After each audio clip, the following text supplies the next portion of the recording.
तमाम कोशिशों के बावजूद उत्तर प्रदेश की परिवहन सेवा सड़क पर नहीं आ रही है। बार बार बेपटरी हो जाना, बार बार हादसे हो जाना, ये सवाल खड़ा कर रहा है कि उत्तर प्रदेश में परिवहन विभाग जिनके हाथों में है, क्या उनसे संभल नहीं रहा? ये कौन सी तकनीक है जो ब्रेक लगने पर रुक नहीं रही है? क्यों लगातार परिवहन की बसें या परिवहन विभाग की लचर रवैये सामने आ रहे हैं? उन्नाव में हुए सड़क हादसे को हम सब अभी भूल नहीं पाए थे कि इसी बीच उत्तर प्रदेश परिवहन विभाग का एक और वीडियो बड़ी तेजी से सोशल मीडिया पर वायरल हो रहा है। इस वीडियो को देखने के बाद यह साफ तौर पर पता चल रहा है कि उत्तर प्रदेश की परिवहन व्यवस्था बेपटरी हो चुकी है।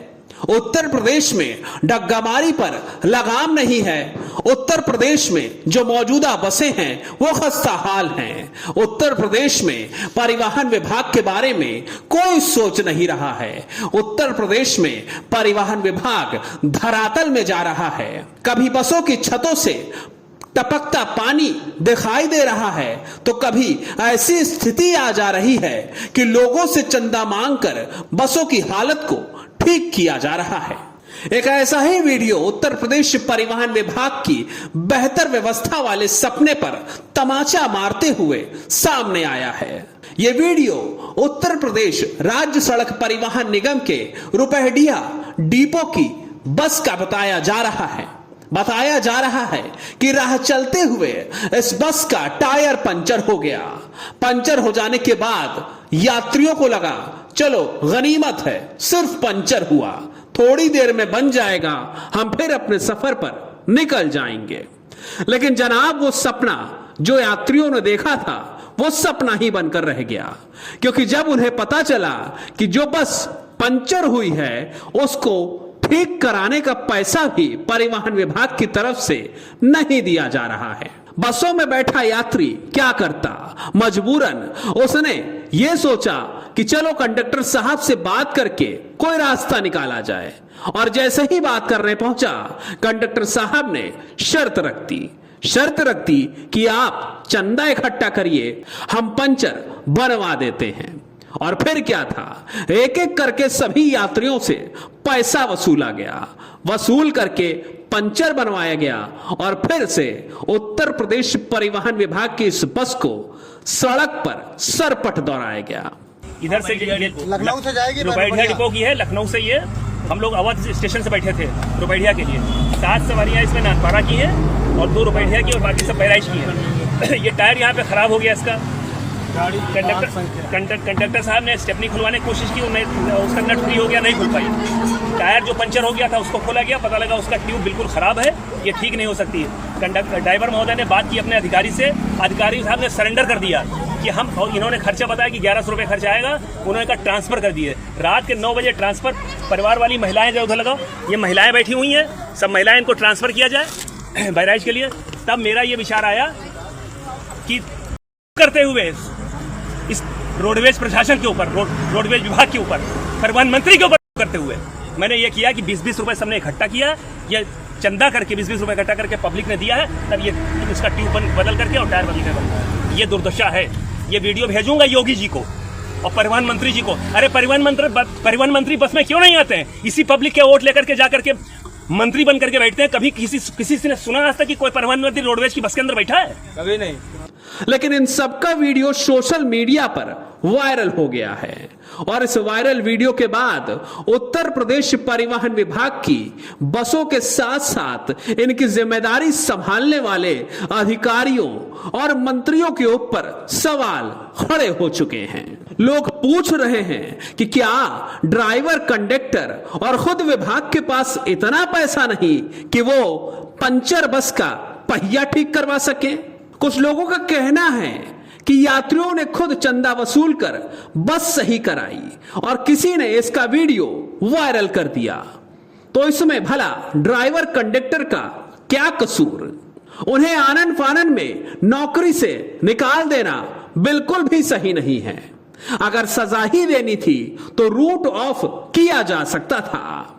अब उन ड्राइवर, कंडक्टर की 10,000 रुपए प्रति माह राशि भी जब्त की गई है, नौकरी भी चली गई है। यही नहीं, यात्रियों ने जो 1100 रुपए चंदा वसूल करके पंचर बनवाया था, सही मायने में देखा जाए तो आज भी वो चंदा रोडवेज की जेब में है। क्यों इस पैसे को वापस यात्रियों को नहीं दिया गया? यात्रियों को पैसा वापस करना चाहिए था। ड्राइवर कंडक्टर ने इतना बड़ा गुनाह नहीं किया कि उनकी नौकरी छीन ली जाए।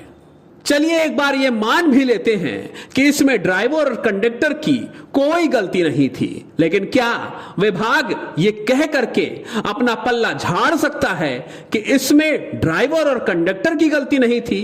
क्या इसमें विभाग जिम्मेदार नहीं है कि अगर कोई राह चलती बस पंचर हो जाए तो उसको बनवाने, उसको ठीक कराने का पैसा उनके पास हो? वैसे जो बसें डॉक यार्ड में और खुद परिवहन विभाग के बस डिपो पर खड़ी रहती है, जब मॉनसून की पहली बारिश उन पर पड़ी तो वो भी जवाब दे गई, उनके छतों से भी पानी टपकने लगा। अब बताइए जनाब, इसमें किसकी गलती है? बस कंडक्टर की, ड्राइवर की, यात्री की या विभाग की?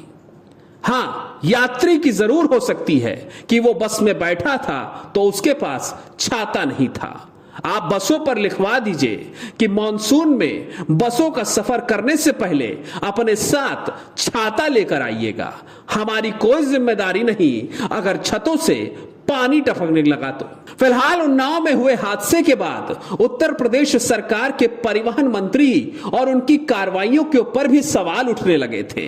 परिवहन मंत्री ने यह कहा कि हम जिम्मेदार अधिकारियों के ऊपर कार्रवाई कर रहे हैं, और आज परिवहन मंत्री दयाशंकर सिंह खुद सड़क पर उतर गए ये जानने के लिए कि उत्तर प्रदेश की सड़कों पर बसों का क्या हाल है, डग्गाबार बसें चल रही हैं या नहीं, प्राइवेट वाहनों पर रोक लगी है या नहीं। क्योंकि कुछ दिनों पहले सत्र के हंगामे के दौरान परिवहन मंत्री ने खुद कहा था कि उत्तर प्रदेश में डग्गामार जैसा परिंदा पर तक नहीं मार सकता, फिर हादसे कैसे हो रहे हैं, यह सवाल बड़ा था। यही जानने के लिए परिवहन मंत्री सड़क पर उतर गए, और उतरते ही उन्होंने देखा कि रोड के किनारे बड़ी आसानी से बसें खड़ी हुई थीं।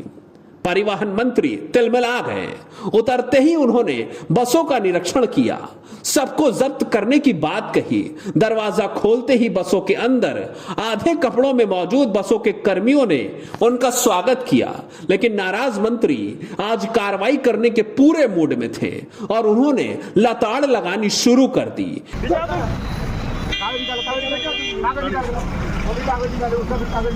रॉन्ग साइड गाड़ी, एक तो रॉन्ग साइड गाड़ी खड़ी करते हैं, एक्सीडेंट हो रहा है, हम मर रहे हैं। रॉन्ग साइड गाड़ी खड़ा किया, रॉन्ग साइड गाड़ी खड़ा किया बिहार के, देखो ये लगा उसको। एक एक करके सभी खड़ी बसों पर जांच के आदेश दे दिए और यह भी कह दिया कि ये बसें सड़क पर कैसे खड़ी हैं, यहां पर गुजरने वाले अधिकारियों को इसकी सुध लेने का समय नहीं है। चलिए, देर से आए पर दुरुस्त आए, लेकिन यह दुरुस्ती अगर लगातार जारी रही तभी कुछ हो सकता है, नहीं तो परिवहन विभाग धरातल में तो जा ही रहा है। जिसके पास पंचर बनवाने का पैसा ना हो, वो विभाग लोगों की जान के साथ खिलवाड़ कर रहा है, ऐसा लगातार कर्मचारियों ने आवाज भी उठाई है। उनका यह भी कहना है कि हमसे जितना काम कराया जाता है उतना पैसा नहीं मिलता है। दयाशंकर सिंह को और उत्तर प्रदेश के परिवहन विभाग को एक बार इन सवालों के जवाब जरूर देने चाहिए। हमारे राज्य कर्मचारी संयुक्त परिषद के प्रदेश अध्यक्ष श्री हर्षकिशोर तिवारी जी प्रदेश महामंत्री जी से मिलकर के परिवहन निगम की समस्याओं के संबंध में चर्चा की। उनके द्वारा आश्वस्त किया गया कि आपकी जो नाजायज कार्रवाइयाँ संविदा के चालकों पर चालकों के विरुद्ध हो रही है या जो अन्य मांगे हैं उन पर परिषद विचार करके आपका सहयोग करेगी। मैं आभार के साथ उनका धन्यवाद करता हूं। साथ ही साथ जो दुपहिया डिपो के चालक परिचालकों की गलत तरीके से संविदा समाप्त की गई और संगठन और मेरे द्वारा बराबर डंगामार संचालन के खिलाफ जो बोला जाता रहा है वो प्रमाणित हो रहा है। लोग कहते रहे कि एक भी डंगा मार नहीं चलती है, जबकि ये डंगा मार बस जिसका 2021 से फिटनेस नहीं था, 2023 से इंश्योरेंस नहीं था, तो ऐसी स्थिति में जो ये हजारों वाहन जो डंगा मार चल रहे हैं, प्रदेश की लोकप्रिय सरकार माननीय योगी जी को बदनाम करने की साजिश है। इसमें मिले हुए लोग तमाम प्रकार के भ्रष्टाचार में लिप्त हैं और प्रदेश की जनता को कम किराए के लिए गुमराह करके जो नुकसान पहुंचा रहे हैं, जो जनहानि कर रहे हैं, इसके विरुद्ध सरकार को एक्शन लेना चाहिए। साथ ही जो हमारा कार्यक्रम 22/7/2024 को परिवहन निगम मुख्यालय पे 1 दिवसीय सत्याग्रह का है, ये सांकेतिक है। हम चेताना चाहेंगे प्रबंध निदेशक उत्तर प्रदेश परिवहन निगम को कि जो शोषण उत्पीड़न है उसको तमाम समाप्त किया जाए, भ्रष्टाचार पे रोक लगाई जाए और संगठन के पूर्व से चले आ रहे 22 सूत्रीय, 12 सूत्रीय और ये 4 सूत्रीय मांग पत्र का निस्तारण समय रहते कहें, नहीं तो कठोर आंदोलन आगे से करने की तैयारी की जाए। धन्यवाद। देखना यह होगा कि दयाशंकर सिंह के आज की इस कार्रवाई के बाद उन्नाव जैसे हादसे फिर घटते हैं या नहीं, या आज के इस कड़े कदम के बाद उत्तर प्रदेश के परिवहन विभाग की स्थिति और अधिकारियों की नींद खुलती है, स्थिति बेहतर होती है या नहीं। डेस्क रिपोर्ट, अटल टीवी।